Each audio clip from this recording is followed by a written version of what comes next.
There's no better feeling than a personal win, and the State Farm Personal Price Plan can help you do just that. Talk to a State Farm agent today to learn how you can bundle and save with the Personal Price Plan. Like a good neighbor, State Farm is there. Prices are based on rating plans that vary by state. Coverage options are selected by the customer. Availability, amount of discounts and savings, and eligibility vary by state. Opening and running a business in New York City can be a brutal endeavor. Ask anyone in the know and they'll tell you the same.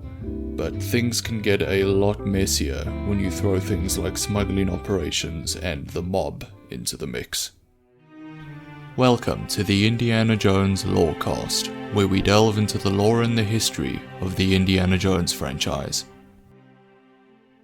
Hello everyone, and welcome back to the show. Today we will be continuing our coverage of the further adventures of Indiana Jones comics by Marvel. Today we will be covering issue 6, titled Club Nightmare, with an exclamation mark, no less.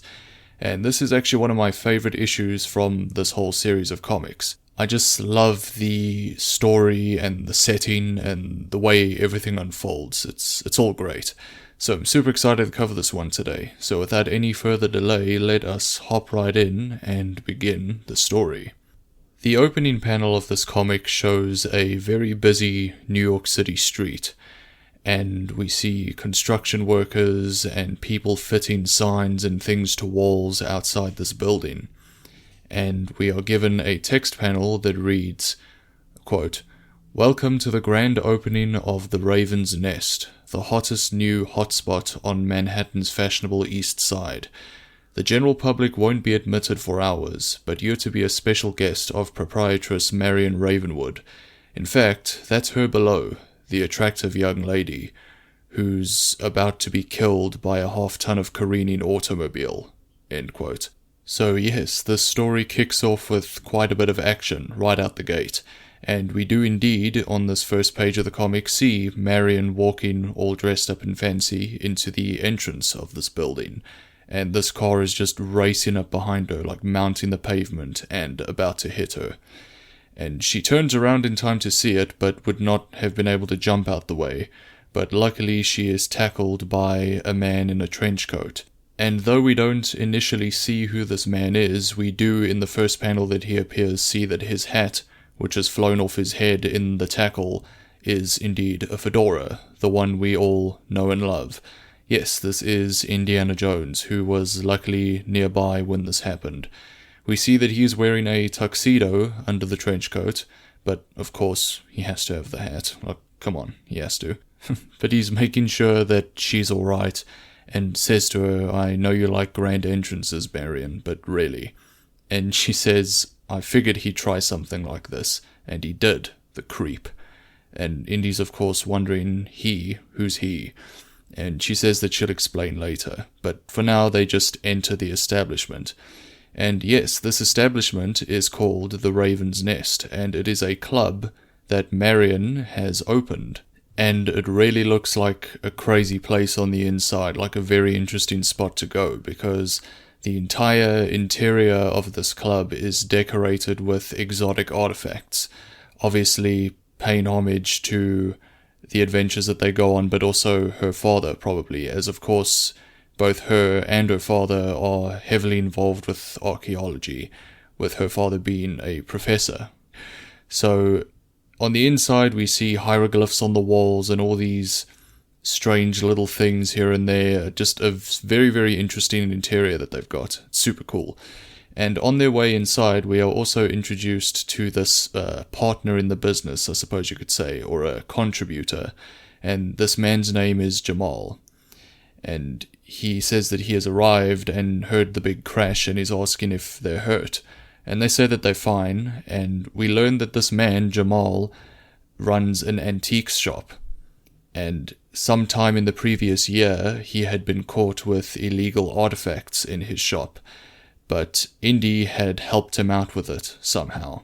It's not really elaborated on, but in any case, he is here contributing to Marion's business venture in order to repay his debt to Indy.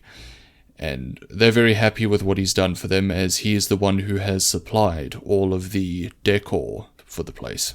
Jamal also says that he's of course happy that the two of them are okay, because this business venture is very important to him as well, this enterprise. And he makes the rather ominous comment that he thinks he'd like to kill anyone who tried to spoil it. And Indy kind of, he's in good spirits, so is Marion. They just kind of do, oh, well, there's no need for that, Jamal, but anyway, I'll see you tonight.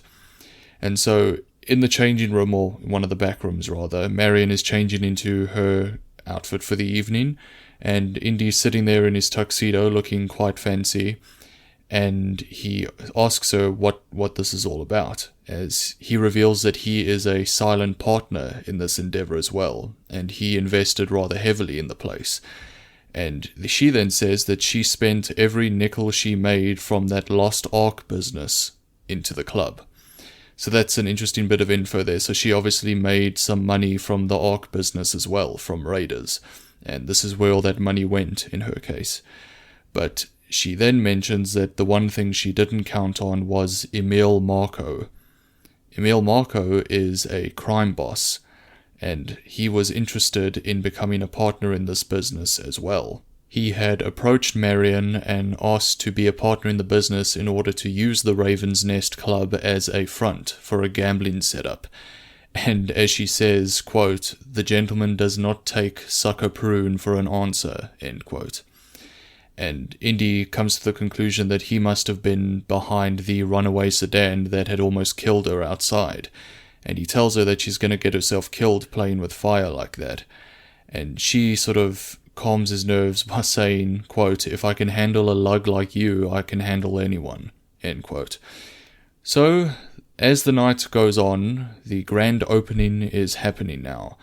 And a band is in full swing up on the stage as Marion and Indy are sort of, walking about the place, probably chatting up the guests. And there are a lot of guests. The place is full. It's quite a crowd.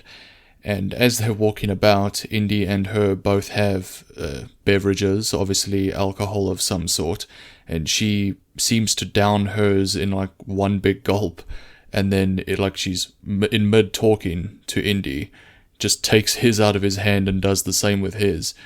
And it's unclear if this is because of nerves or if she's just being Marion, but Indy kind of smirks at her and she goes "Oh, well, sorry, were you thirsty?" And he says, "Well, no, apparently I wasn't." So pretty funny interaction there. And this is of course a kind of continuation of the character trait of hers that she's rarely able to hold her drink, as we see her out drinking an opponent in a drinking game in the very first scene that features her in the Raiders of the Lost Ark film. So just a nice little callback there, nice little continuity thing. So later on, as the band finishes their set, Marion goes on stage to announce the next performer. But as she is doing so, Indy is standing backstage behind the curtains amongst all of the hanging stage lights and such, when he sees this shady figure on the opposite side of the stage pushing over this enormous pillar with these intricate patterns on it, obviously some large antique, and it appears to be stone. So this shady individual pushes it over, and the crowd sees this thing falling, and of course they're exclaiming "Oh my gosh, the pillar's starting to fall right at the woman, she's going to be killed." And Indy then grabs this bit of rope with one of those kind of weighted sandbag things on the end and uses it to it's actually quite hard to tell exactly what he does here, but he slings this thing around the pillar and sort of jumps off in a different direction in such a way that it leverages this thing, allowing Marion to escape, and it kind of swings the pillar out the way and sort of sends him jumping, leaping off in another direction, swinging on the rope. And Marion is safe in the end of the endeavor, but the pillar crashes to the ground and destroys the stage, and it's quite a commotion. So the stage is just this mess of wires, pipes, ropes, and just wood splinters and rubble, as Indy lands from his rather spectacular swing, saying "It worked," and Marion's just standing there with her hands on her hips saying "What a mess." And she doesn't seem too fazed about it, it seems. She just is, of course, happy that she's alive, and of course the two of them are instantly suspicious of the mob boss, Emil Marco, who is sitting there. He is part of the crowd. Him and his kind of bodyguards are sitting at one of the tables, and he's smoking a big cigar, and he looks pretty much exactly what you would expect a mob boss to look like. And Indy and Marion approach his table and obviously are asking them to leave, as all the guests now have to leave. So they basically have to offer all these people a rain check, as the show has been cancelled and it will be reopened in a few days, with complimentary cocktails for everyone, of course, for the whole commotion and inconvenience. So when they approach his table, the two of them, they're of course immediately suspicious, saying like, "Oh, you wouldn't have had anything to do with this unfortunate incident, would you?"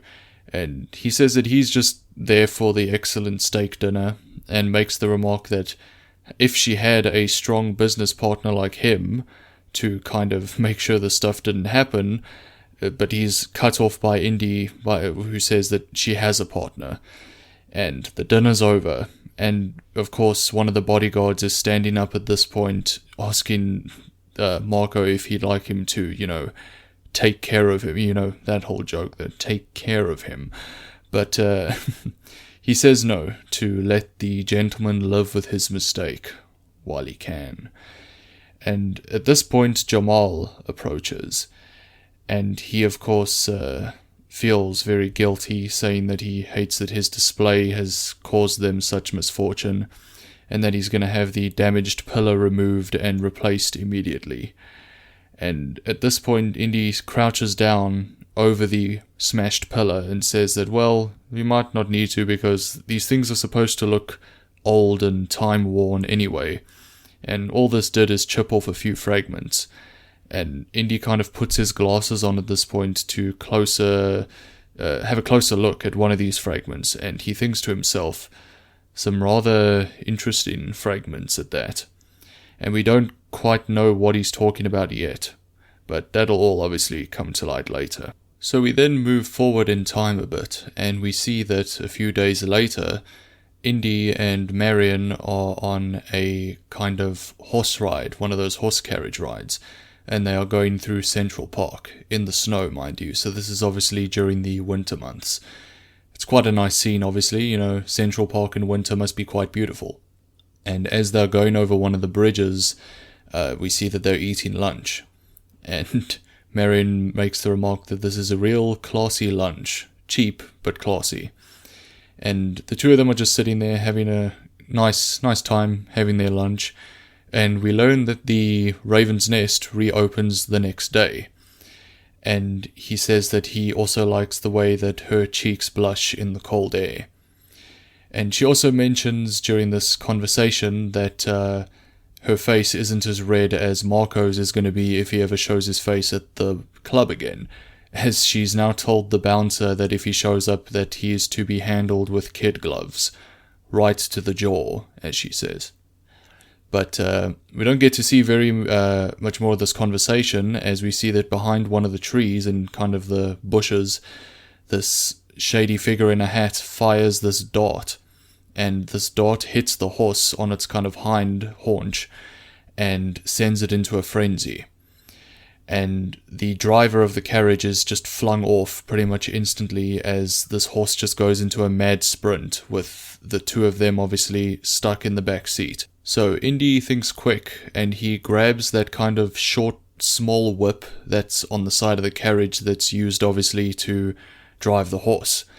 And he says that it's not as sturdy as his bullwhip, but it'll have to be for about 3 seconds. As he grabs a hold of Marion, she grabs a hold of him, and he latches onto this branch that the carriage is just flying by under. And the two of them get yanked out of the carriage by the whip, as the horse just continues on and plows right into this icy lake or pond. And it seems that the horse is going to be fine. It's just going to climb out, but the carriage is wrecked and sinking, and the two of them are thankfully safe. And I just found that it's a bit of a strange thing to do. I can't imagine that the goal was to kill them, because that's not a very good guarantee on the outcome of that. Because, I mean, even if they weren't able to escape the carriage, they get a bit cold. Because, I mean, it seems that the horse is able to stand in the pond or the lake or river or whatever it is. So, I mean, they would have just been really cold and upset and just walked out anyway. But yeah, I mean, maybe that was just the point, just intimidation, something along those lines. Before we move on, actually, we're going to hop over to the mid-break. But something I just want to bring up really quickly is I noticed a lot in this issue the interesting outfits that Indy has on. I mean, it's a small thing, you know, compared to the actual story and what's going on, but it's just something I noticed. So it's cool to kind of see him obviously donning his iconic fedora, but he has these other outfits going on. Like I said, at the start he has the tuxedo, but in this scene with the whole carriage fiasco, he's wearing the trench coat, but underneath he kind of has, you know, smart shirt and a tie, but over that oh gosh, here we go.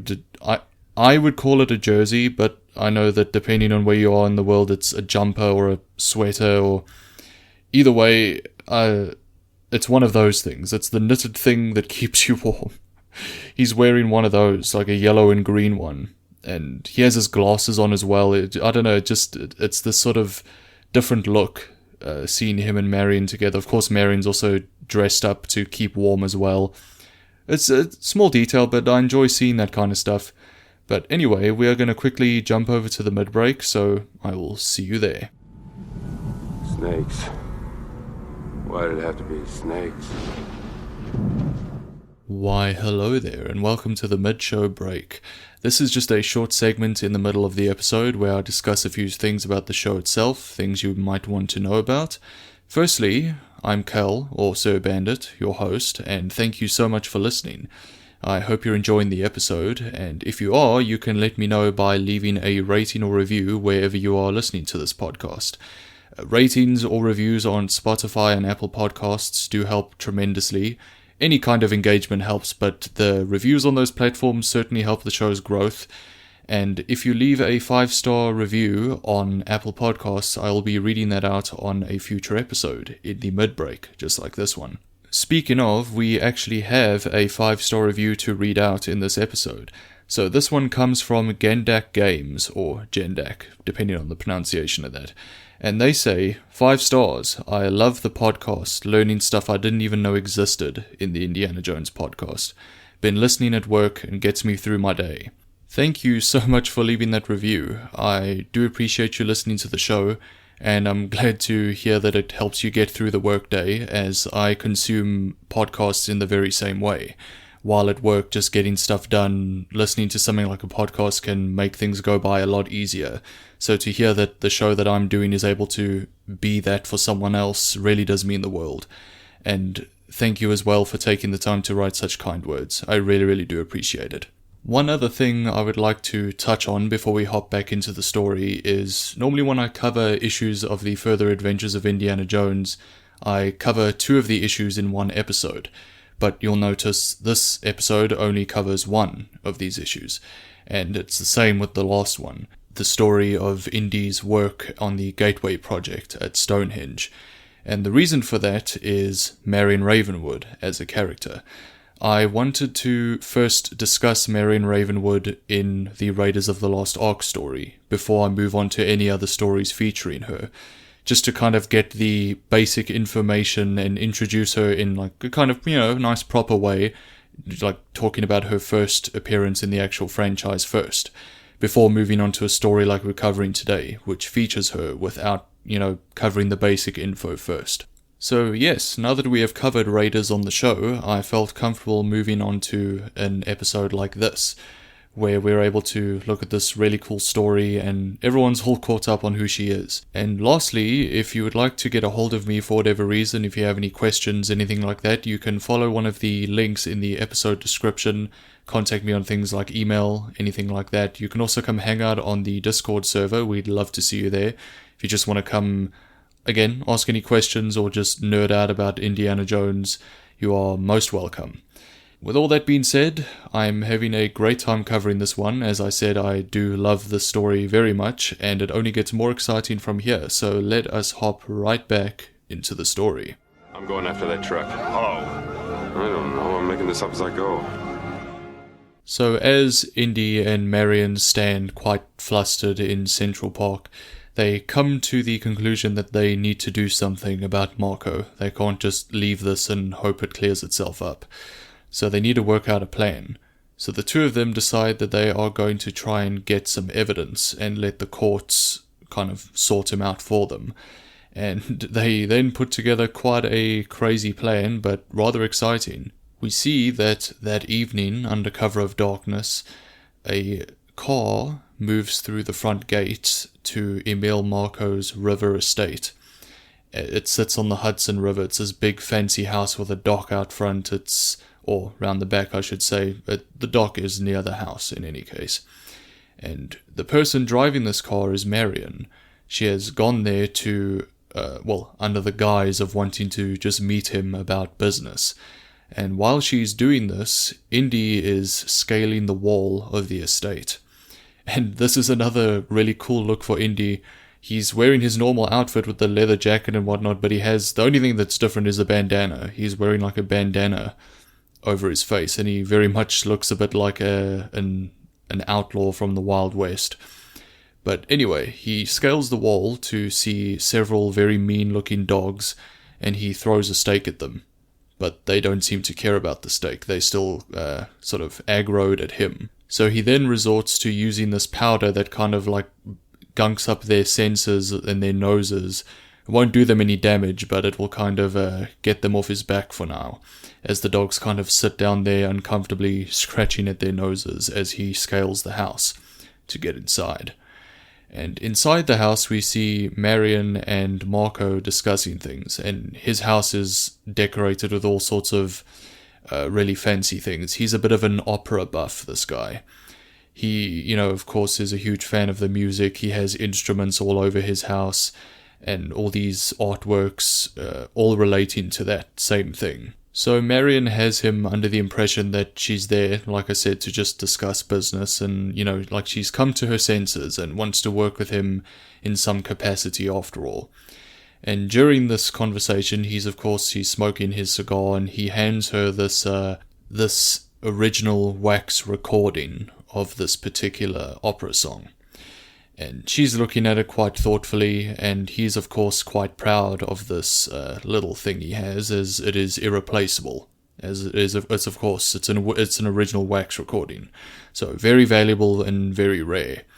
And while she's keeping him busy, Indy is in this darkened office searching through file cabinets, and he's thinking to himself that this is not really what he had expected. He was hoping to clear things up, but what he has found, though we can't see it yet, this has just made things muddier.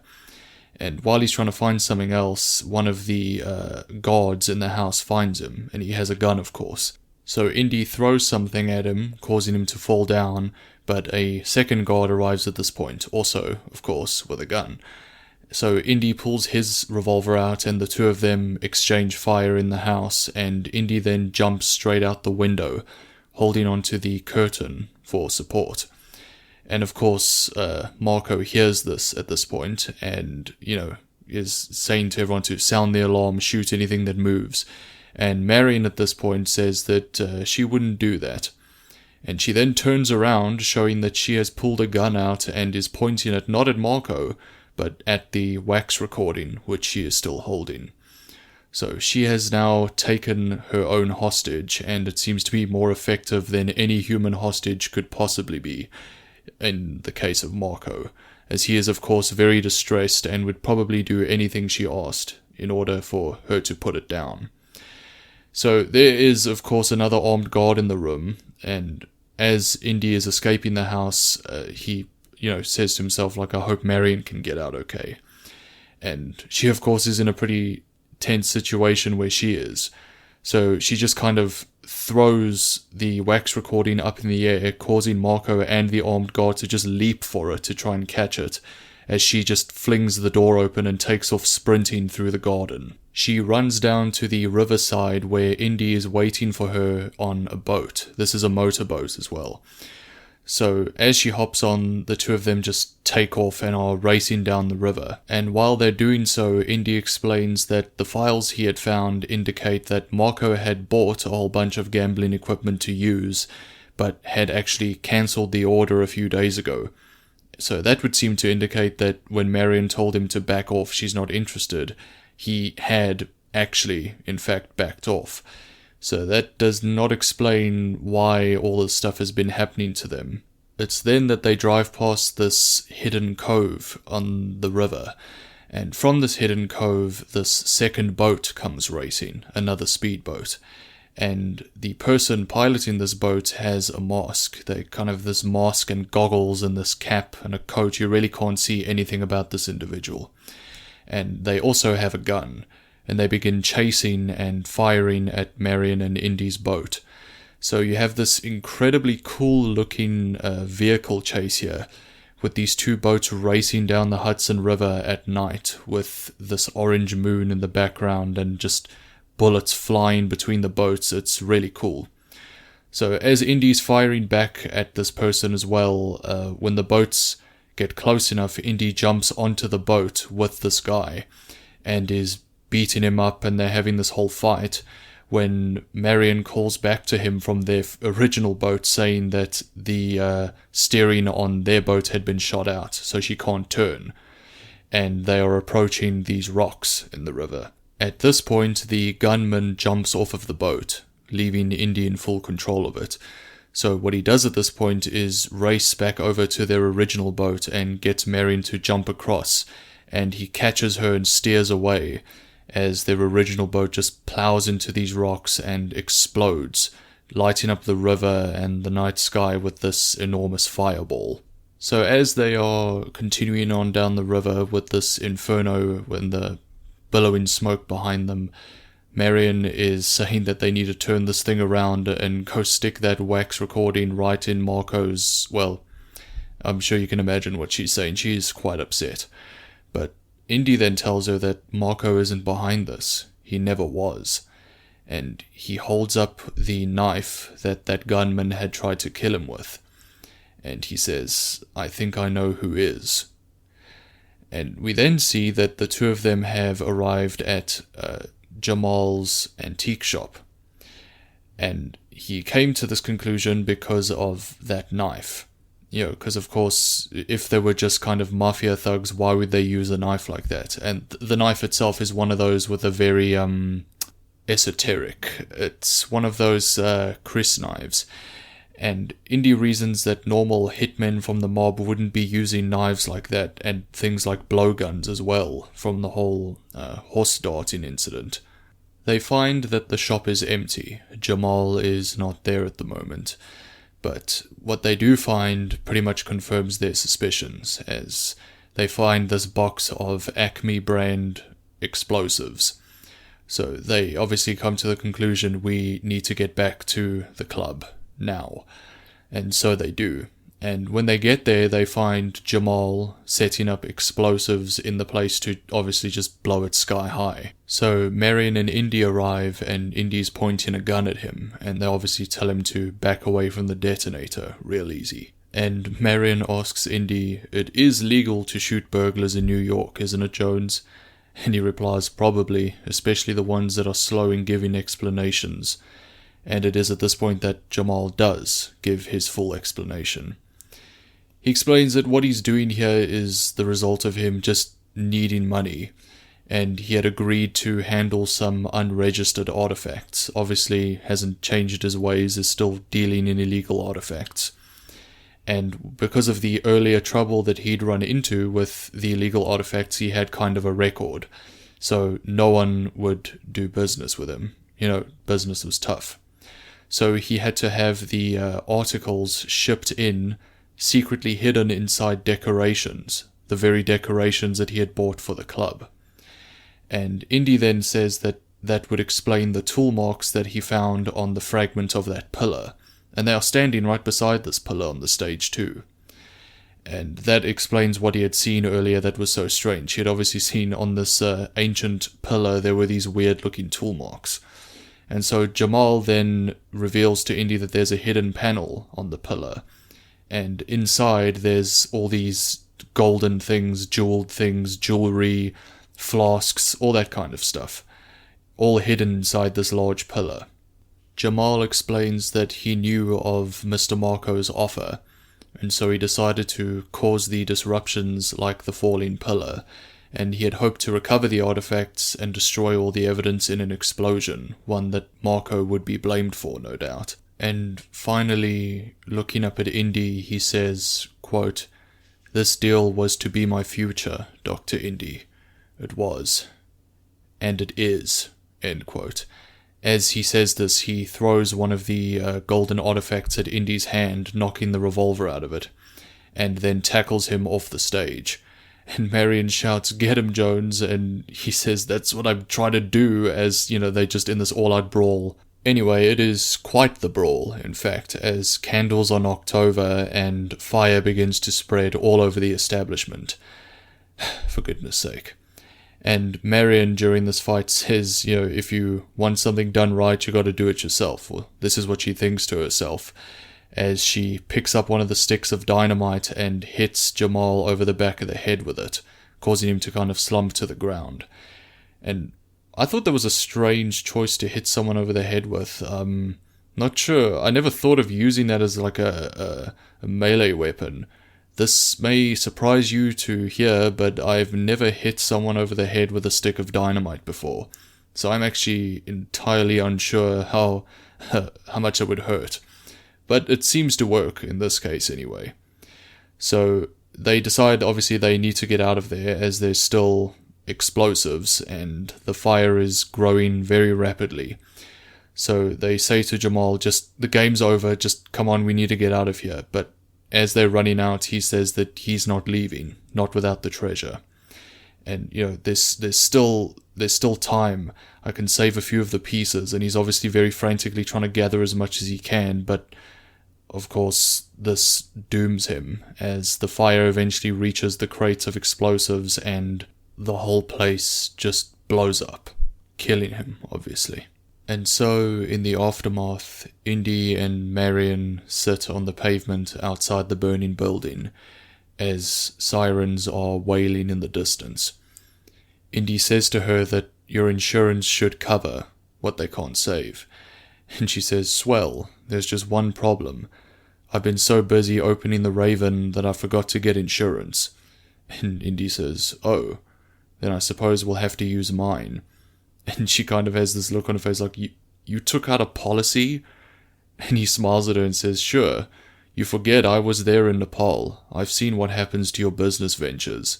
And she says, "Indiana Jones, you're quite a guy." And she then embraces him. We see the two of them standing there in this, kind of bittersweet moment, just hugging and smiling. And that is the final panel of the story. So yes, that was issue 6, Club Nightmare. And I would love to know your thoughts on this one, because I really appreciated this one. I loved the setting. It was a really cool change of pace to go from, temples and deserts to suddenly in the middle of New York City and Central Park, and it's snowing. It's just such a different vibe, if you get what I mean. And the whole thing with the mob boss as well, with Emil Marco, I found that funny because, the guy genuinely did back off, but then Marion and Indy come into his house, cause like a gunfight, pour powder on his dog's noses. They do all this stuff, like Marion almost destroys this priceless, belonging of his. And so you have to wonder if there's going to be consequences for that. And they destroyed the boat too. I have to assume that boat belonged to him. It was sitting at the dock outside his house.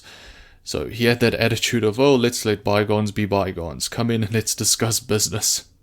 And they just come in and destroy his property. It's pretty funny. I also loved the work between the two of them. To have Marion and Indy going through these crazy scenarios again. It seems like a really believable continuation of the Marion and Indy that we saw in Raiders. And the action as well was great. You had some awesome action sequences in there. Crazy vehicle chase. Again, loved the setting of that boat chase. And we even got some whip utilization, even in the middle of New York City. You know, even though it wasn't his whip, it was only a little one, a little horse whip, but I mean, better than nothing, I suppose. But that is going to be all for this episode, so thank you all so much for listening to the end, and if you have any questions, you can find me in my office. But until then, remember, a carriage driver's whip is preferable to a bullwhip, if you're the one getting hit with it. I'll see you next time. Thanks for listening to the Indiana Jones Lorecast. If you like what you hear and want to support the show, then drop a rating or review wherever you're listening. I'll see you next time.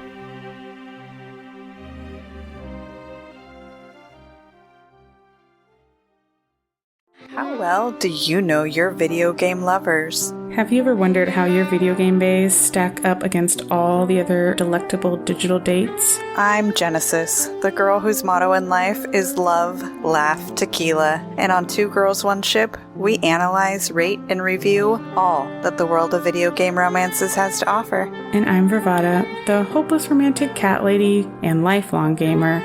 But you should know that our podcast centers on character and romance analysis and doesn't shy away from exploring the fun of physical connection.